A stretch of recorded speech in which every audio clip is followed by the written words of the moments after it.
Well, most recently, you launched a streaming platform. Yes. Which is on your shirt. Yes. For Us, By Us Network. Yes. Tell me about that. Oh my God. It's something that, along with my partner, Roberta Rush Evans, he's he was in the space of, I was in the space of distribution. He was in the space of production. We teamed up together to make this For Us, By Us Network. We're actually launching on September 15th, our first series, Side Chicks of Charlotte. Wait. Yes. The Side Chicks Side of Chicks Charlotte. of Charlotte. I can't wait. Okay, so Side Chicks of who? Well, Whose side chicks are they? Well, see, it's like this. Everybody has a side chick. Nobody's safe. Nobody's safe. Everyone has one. But we wanted to give that person, and some good women have side men. Yeah. But we wanted to give them a voice because, again, they're screaming out and they need help. They just want to explain and tell their story and tell them how, what it is and the fight between, should I tell the woman that I'm sleeping with the man? The fight or did I tell, the man that I'm, just all that. I don't want to call it drama, but it's drama. I mean, just by the name alone. Because the premise of being a side chick is secrecy. Right. And you guys are doing a TV show out of it. So. Right. The cat's out the bag. As I said, nobody's safe. You're no longer really the side chick. So the thing about anymore after the show comes out, like it's all. Well, no. Well, the thing about it is, through the whole season, you're gonna have to guess who's talking about who and who's what. Okay. Who's the side chick? Who's the side guy? Right. I can't. You know what? I can't say this. Okay. We just started Side Chicks LA filming. And literally, we had to shut down production after 3 days to sit down and talk to everybody. Why? Because everybody's mad at each other. Of course. This somehow surprised you? One day there was two fights. The two fights at the same time. Water is wet. In the same place. So it's crazy. I don't know what I did, but hey, listen. This network is about telling everybody's story. I mean, we have that. We have Saucy Santana, LGBTQ community. We have that. We have a show called Hoe Phase, which is a series about women and a family. Hoe Phase? Hoe Phase. Not whole phase. No, not Hoe Phase. Not phase. Hoe Phase. So a phase, a woman starts to hoe. A phase about women starts to hoe. Okay. And the characters are three main characters: the mother, the grandmother, the mother, and the daughter. Oh, the grandma. And they all get pregnant at 16. They all get pregnant at 16. Aha. Okay. So one of the lines in the movie is talking to a guy, and he says the grandmother tells the husband of the mother, the husband of the daughter, listen, our family has a problem. And she's like, what? Well, our family has a problem keeping our legs closed. So you get the rest. Right. And you guys have a show with Charles Oakley, too. Charles Oakley, cooking show. Chopping it up with Oakley. Chopping up with Oakley. And he can cook. Yeah? Yeah, I was surprised. I was like, oh, my bad. That's good. Yeah, I've interviewed him before. Yeah. Interesting guy. And very interesting. We smoked cigars together, too. So, yeah, he's a very interesting guy. Okay. And this network is launching when? It's actually launched, but we're starting our first series on September 15th. Got it. Yeah, but we actually launched, years ago without even really launching through the Boosie show, because we had the Boosie reality show. Boosie? Yeah, Little Boosie. We had his reality show. And funny is that. Okay, Fubu, I remember he was working on that. Fubu had Boosie's clothing line. Oh, Boosie's. So we've been working with him for a long time. Okay, I remember he was filming a reality show, but it never came out. Yeah, we never came out. So basically, he wanted to, do movies. Right. So we kind of said, all right, listen, this is not gonna. You know what? Let's stop what we're doing. Go ahead, do your movies. If you want to come back to reality, we could talk back. It's always here for you. Okay, so the whole project is on hold right now. Yeah, it's on hold. Okay. As a fashion person, when you look at Kanye lashing out at Adidas Mm-hmm. and Gap for copying his designs. Would you say, I mean, from your point of view, are they copying his designs, or when you sign a deal like that with a company like that, they could sort of, it's all in the contract, they could do what they want? See, this is business. Right. And in fashion, you can't necessarily copy someone because you can't trademark somebody's design. Now, what you can trademark is a logo. Okay, but what about, there's a certain percentage that your design has to be different from theirs to avoid a lawsuit? I thought it was like 90%, 10% different, 15% different. I'd heard different things, but this is just me from the outside hearing stuff. That is artwork. You're talking about artwork. Okay. Artwork, you have to change it a certain percentage, and then that you're fine. A jean is a jean is a jean is a jean. Now, the only company that I recall that has something where you can't is Levi's, and you can't put the tab a certain way or can't do something a certain way or pocket. Well, you can't Other than that, you can't put a red bottom on a and you can't put a red bottom on Louboutin. Louis Louboutin, right? Which you're wearing right now, Right. literally successfully sued companies that made Right. the bottoms red, But which I thought was weird. I'm like, how can you really But because trademark a color on a shoe? after like, a certain amount of time, you can file for a patent or a trademark for that particular thing. Okay. But again, a jean is a jean is a jean is a jean. A t-shirt is a t-shirt, a t-shirt is a t-shirt. Now, a logo, if you took that logo and you use that in that form or whatever, then that's a problem. If you use 05, I'm suing you. You use Fubu, F-U-B-U, I'm suing you. Well, Tiger had a shoe that looked a lot like Vans, and they sued. Well, here you go. And It's something that, they stopped the sale of that shoe. Well, it depends. It depends if they have a trademark or a patent on that particular last. Every shoe has a last, this part, right? And after a while, it's open to the public. It's open source. Like a Chuck Taylor can be remade by essentially anybody. It's open source. So now anybody source. could use that last and make any kind of combination of what they want. Right. But for example, I'm wearing Jordan 3s right now. If I made a sneaker that looks just like a Jordan 3 without the Jordan logo on the back, I would be sued by Nike. Maybe if they still have the trademark on that particular last. Okay. So and nobody, of course, if it's Jordans, yes, they still will keep that going. Okay. Because it's really hard, not to stop you, it's really hard to get a lot of money to have a global patent. I mean, a lot of money. Okay. So coming back to the Kanye thing, when he's saying, look, Adidas is making all these sneakers that kind of look like Yeezys. Here are these slides that kind of look like my slides. And here's these sneakers that kind of look like my sneakers. And I'm pissed off and I'm lashing out. And Puffy supporting me and Swizz Beatz is supporting me. And, we'll never buy Adidas again because these are rip-offs, whatever. From your point of view, you're saying Adidas is doing nothing wrong. It depends if he has it's all legal. If right. It's all goes down to legal. Listen, I never get into a fight between and tell someone not to wear this because of wear this. Why? Because I don't want nobody to tell me not. No, I don't want you to wear Fubu. Don't this because then you look like this. I don't want that. That's why I try to stay in my lane. But again, it all goes down to legal. Again, most people, what they do is they go out and lash out in the public opinion and let public opinion decide for them. And get everyone to scream and yell, and then that other person back down because they're bigger. They have a bigger voice. Adidas don't have no voice.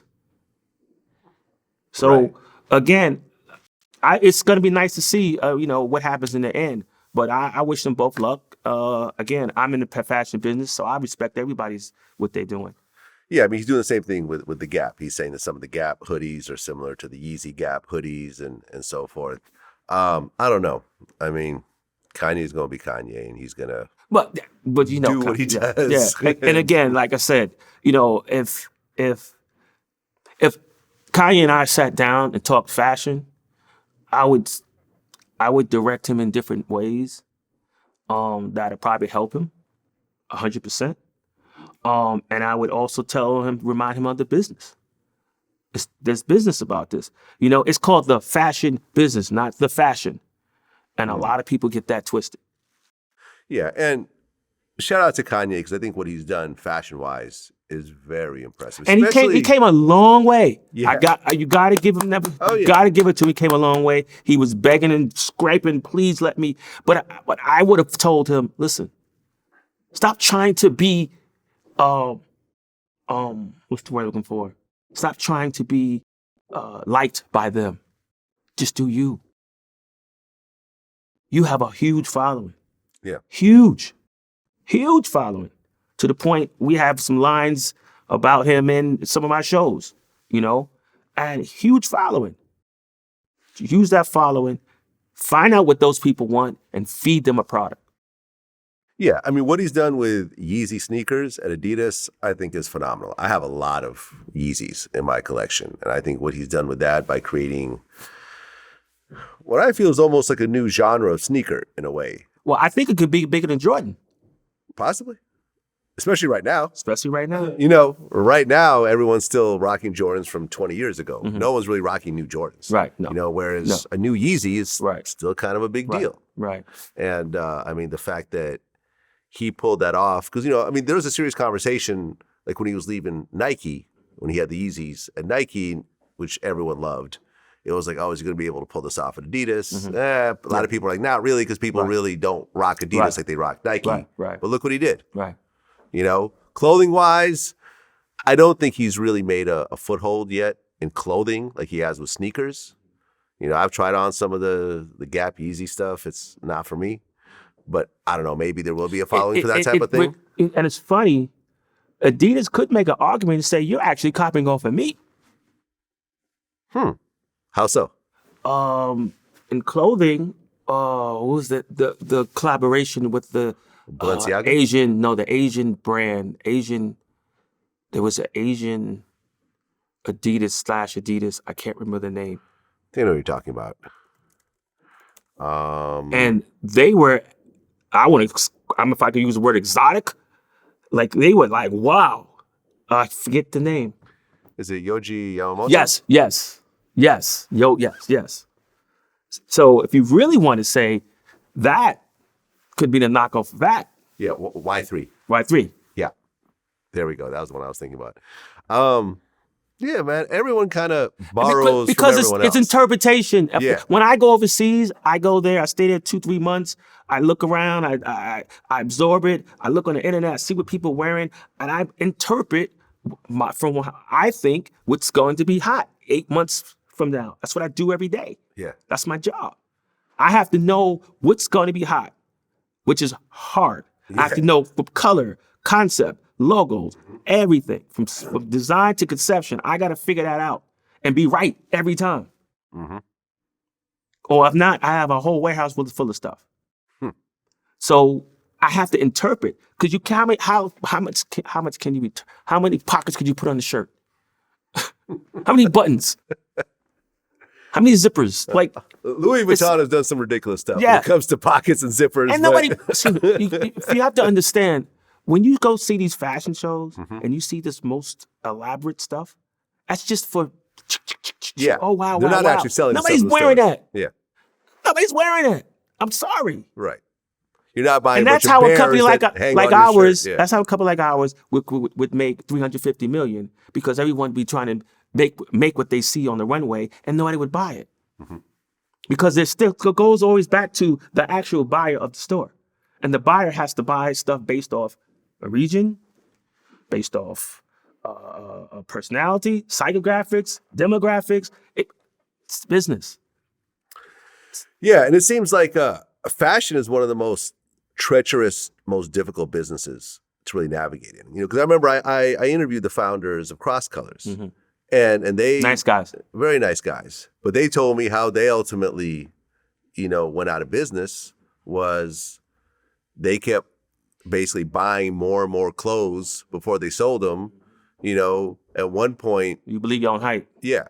And their main buyer at one point was Merry-Go-Round. Yep, merry-go-round. Right? Who was, I remember it was like in my local mall, it was a Merry-Go-Round. Cheap, trendy clothing, not the best quality, but, Right. people bought it, and they kept focusing more and more on Merry-Go-Round. Then Merry-Go-Round goes out of business. And then So now they have all this clothes, warehouse full of clothes, and they have and no all place to this put it. debt. Yep. And part of the debt was tied to their actual brand name. So the name itself, Cross Colors, the copyright on it was tied to this debt. So when they couldn't pay back the debt, the company that lent them the money said, "We'll take that. Thank you." That. Yep. Now they just tried to come back was it last year? Yeah, no, I mean, And they come back and they did a stuff. pop up Yeah. in Nordstrom, Okay, but they did a pop up in Nordstrom with the original looking clothes. right. So it's great, but again, like I said, even for us, It's all throwback. it's all throwback. So when are you gonna wear it? You know, Yeah, at a 90s party. because right, 90s Or party. 80s party. 80s party. At that. Or you could buy the same thing online that somebody held on for 20 years. True. It's a little old. but- Thrifting, still it's there. Yeah. Well, Jay, man, you had quite a life. You know, coming from Queens. And it's not over because again, this media thing is big, and I'm here to stay. Yeah, man. But what you've accomplished with a brand that continues to make money to this day, building it up to hundreds of millions of dollars a year. I mean, everyone at some point has a dream of starting some sort of clothing brand, whether you make your own T-shirt or you make your own hat or whatever else. But to actually go from that to building a real company, and that's what I've always said. Like, to be a successful business person, the idea part is almost not as important as your ability to organize And to execute. and manage. Yeah. That's really what sets apart the big winners to the sparks that happen every so often, the one-hit wonders. Right. You know what I'm And saying? if I add to that, a lot of times too, you know, I sit in conversations with people and they go, you know, well, I just need money to help. I just need money. And it's like sometimes it's not necessarily about money. Sometimes it's about making strategic relationships with people and others that can help you get to your next level or get you the next step. And if you can't have a business that doesn't scale, what are you really doing? Don't tell me about your website with, you know, you selling 3 shirts and you better than me. I don't want to hear it. Right. Don't tell me about your, you know, your one show when I have 4 series and 5 reality shows and a blockbuster movie coming out. Like, stop it. Like, I work hard. You should too. Did you ever get a chance to sell Fubu? Did anyone ever approach, you know, one of the other Yeah, the number bigger wasn't brands? right. Number wasn't right. No, number wasn't Number right. wasn't right. Right. 'Cause what ultimately happened to Sean John? Did they get sold? They went bankrupt. Oh. I think they took him out. They got taken out of bankruptcy just recently. The puppy just took him, bought him back. Oh, you bought it back. Right.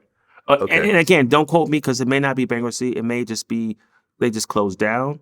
But I know he did not own the name, and he just bought the name back. And I salute him, and I hope he can get it going again. Because we're not the same as far as brands if we're not all together. And that's what made us all work. We can't just have one of us. We have to have a multiple of us. When we used to do magic, we had boots. Everyone had gigantic boots. We had a big presence. So we can't just be there by ourselves.